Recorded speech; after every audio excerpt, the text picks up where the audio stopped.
السلام علیکم ورحمۃ اللہ وبرکاتہ۔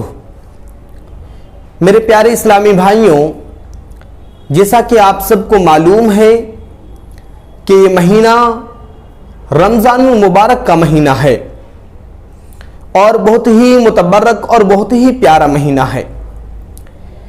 جیسا کہ کل جو ہے ہمارے چینل پر 3 مسائل رمضان کے ذکر کیے گئے تھے، انشاءاللہ تبارک و تعالی آج 2 مسائل اور پہلے عشرے کی دعا آپ کے سامنے ہم ذکر کریں گے۔ حالانکہ ہمارے ایک دوست نے یہ بھی سوال کیا کہ عشرہ کسے کہتے ہیں، عشرہ کا معنی کیا ہوتا ہے اور عشرہ سے مطلب کیا ہے، اور پہلے عشرے میں اللہ تبارک و تعالی کیا اپنے بندوں کو عطا کرتا ہے اور دوسرے عشرے میں کیا عطا کرتا ہے اور تیسرے عشرے میں کیا عطا کرتا ہے، اور ان 3 مسائل کو انشاءاللہ معقول دلائل کے ساتھ آپ کے سامنے انشاءاللہ رکھے جائیں گے اور آپ کے علم میں اضافہ ہوگا۔ اور انشاءاللہ تبارک تعالی اسی طریقے سے ہر دن 3 سے 4 مسائل رمضان کے مسائل انشاءاللہ تبارک تعالی آئیں گے، جس سے آپ کو یہ فائدہ ہوگا کہ آپ ان مسائل کو سن کر کے اور دیکھ کر کے آپ جب اس مسائل کو دیکھیں گے اور سنیں گے اور اس پر عمل کریں گے تو انشاءاللہ تبارک تعالی آپ کا جو روزہ ہے وہ کمپلیٹ ہوگا۔ کہیں ایسا نہ ہو کہ آپ دن بھر کھانا اور پینا سے جو ہے پرہیز کر رہے ہیں لیکن آپ کو ایسی غلطی کر دے رہے ہیں جس کی وجہ سے آپ کا روزہ کمپلیٹ نہیں ہو رہا ہے۔ آپ دن بھر کھانا پانی جماع سے رک رہے ہیں لیکن جو ہے آپ کو ایسی خامی جو ہے کر دے رہے ہیں، کوئی ایسی غلطی کر دے رہے ہیں جس کی وجہ سے جو ہے آپ کا روزہ انکمپلیٹڈ ہو جا رہا ہے۔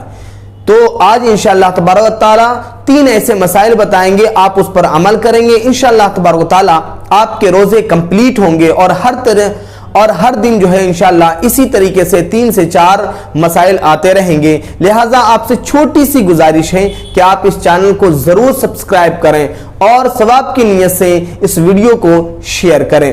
تو پہلا مسئلہ یہ ہے کہ ہمارے کچھ اسلامی بھائیوں کا یہ کنفیوژن ہے کہ کلوز اپ پیسٹ اور کولگیٹ کرنے سے روزہ نہیں ٹوٹتا ہے، حالانکہ اس کی حقیقت کچھ اور ہے۔ میرے پیارے اسلامی بھائیوں، دیکھیے پیسٹ جو ہوتا ہے وہ میٹھا ہوتا ہے اور منجن جو ہوتا ہے وہ نمکین ہوتا ہے اور کلوز اپ جو ہوتا ہے وہ میٹھا ہوتا ہے۔ ظاہر سی بات ہے اگر کوئی منجن کرتا ہے یا پیسٹ کرتا ہے یا کلوز اپ کرتا ہے بائی برش تو یہ اندیشہ ہے کہ اس کا مٹھاس اور اس کی نمکینیت جو ہے اس کے حلق کے نیچے چلا جائے۔ ظاہر سی بات ہے جب حلق کے نیچے چلا جائے گا تو اس کا روزہ ٹوٹ جائے گا، تو اس کا روزہ ٹوٹ جائے گا اور ذائقہ بھی پتہ چل جائے گا۔ تو لہٰذا ہم دن بھر کھانا پانی جماع سے رکتے ہیں اور چھوٹی سی چیز کی وجہ سے ہمارا روزہ ٹوٹ جائے تو ہمیں افسوس ہونا چاہیے۔ لہٰذا ہمیں ان تینوں چیزوں سے بچنا چاہیے اور ہمیں کیا کرنا چاہیے؟ ہمیں مسواک کرنا چاہیے۔ مسواک کیا؟ نیم کا دتمن آپ لے لیں، نیم کا مسواک لے لیں اور پیڑو کا جو ہے مسواک لے لیں۔ بہت سارے مسواک آپ کے گاؤں میں ہوتے ہیں جو صحت کو نقصان نہ پہنچائے، تو اس سے آپ دانت صاف کر سکتے ہیں۔ اس پر ترمذی شریف کی ایک حدیث ہے، عامر بن ربیحہ رضی اللہ تعالی عنہ سے روایت ہے کہ نبی کریم صلی اللہ تعالی علیہ وسلم روزے کی حالت میں اکثر مسواک کیا کرتے تھے، اور ہم ان کی امتی ہیں تو ہمیں بھی ان کی سنتوں پر عمل پیرا ہونا چاہیے تاکہ جو ہے ہمارا روزہ محفوظ ہو سکے۔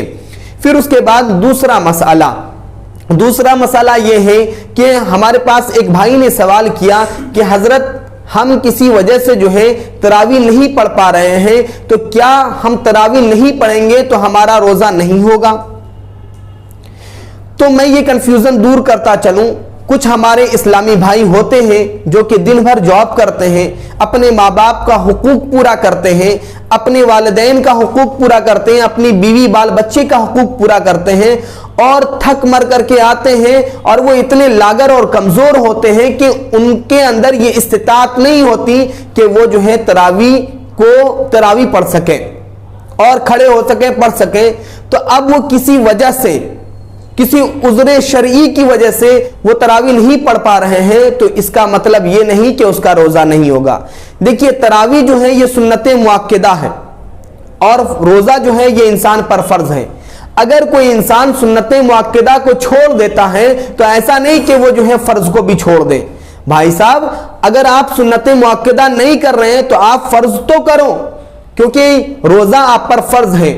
تو ایسا نہیں ہے کہ سنت مؤکدہ کی وجہ سے روزہ جو ہے ساقط ہو جائے گا، بلکہ روزہ واجب ہی رہے گا، فرض ہی رہے گا، روزہ رکھنا ہوگا، اور جو شخص تراویح نہیں پڑھ پاتے ان کا بھی روزہ ہو جائے گا۔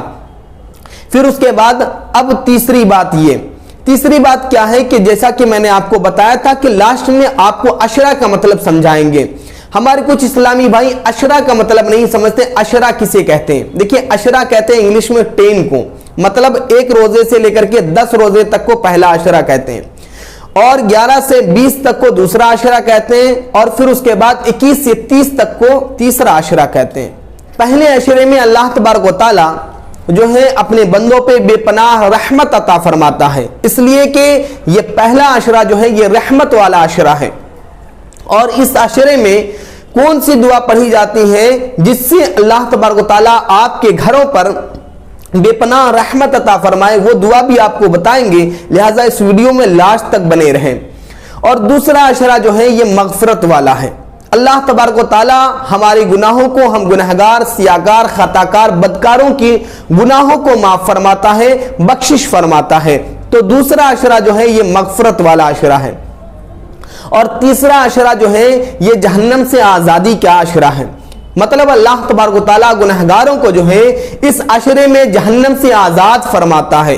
تو تیسرا عشرہ جو ہے یہ جہنم سے آزادی والا عشرہ ہے۔ اب تیسرے عشرے میں کیا دعا کرنی ہے یہ بھی آپ کو بتائیں گے۔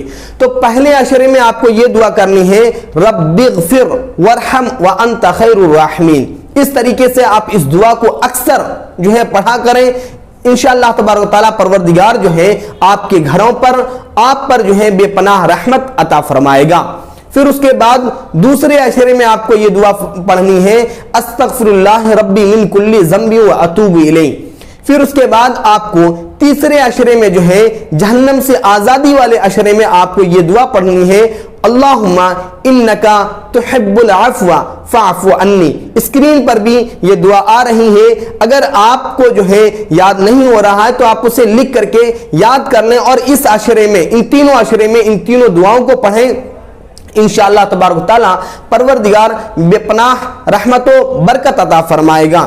میرے پیارے اسلامی بھائیوں، ہم اسی طریقے سے ہر دن جو ہے آپ کے سامنے 3 سے 4 مسائل لائیں گے کہ آپ کا روزہ محفوظ ہو سکے، اور آپ جو ہے کوئی ایسی غلطی کر دیتے ہیں جس کی وجہ سے آپ کا روزہ انکمپلیٹ ہو جاتا ہے، تو آپ جو ہے ہمارے چینل کو سبسکرائب کریں۔ انشاءاللہ اسی طریقے کا 3 سے 4 مسائل جو ہے ہر دن لائیں گے تاکہ آپ کے علم میں اضافہ ہو، اور ثواب کی نیت سے آپ اس ویڈیو کو ضرور شیئر کریں۔ تو میرے پیارے اسلامی بھائیوں، پھر ایک نئے نالجیبل ویڈیو کے ساتھ کل حاضر آئیں گے، تب تک کے لیے السلام علیکم ورحمۃ اللہ وبرکاتہ۔